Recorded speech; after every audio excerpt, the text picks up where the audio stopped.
शेर सुना दे बस। ਤੁਹਾਨੂੰ शेर सुना रहे मियां मोहम्मद बख्श कड़ी शरीफ वाले। माशाअल्लाह सुनाओ।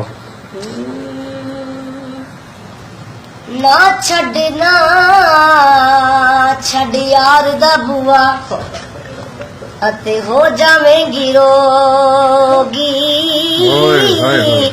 ते जेड़ी बकरी ओई जुड़ू विछड़ी अते ओ बगियाड़ा जोगी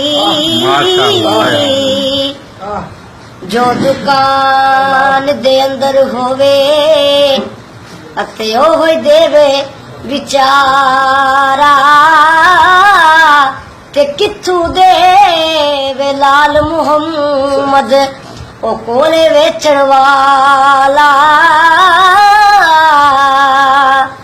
दानिशमंद नू सप नहीं लड़दा अते एक खुडू दो वारी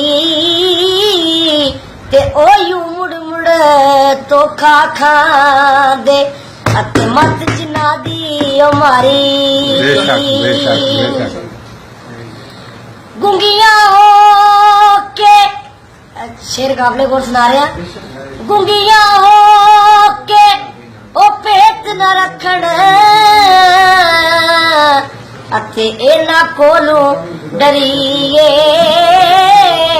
पर दिल दी गल मुहम्मद बख्शा ओ बुढ़िया नाल न करिए। शीश महल विच ओ कुत्ता वड़िया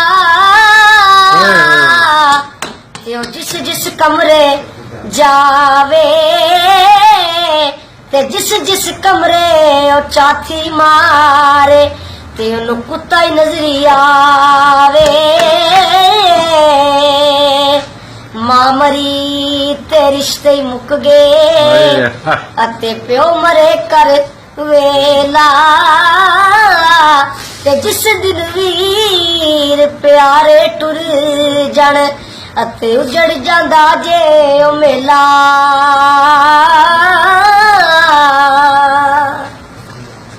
माशाअल्लाह।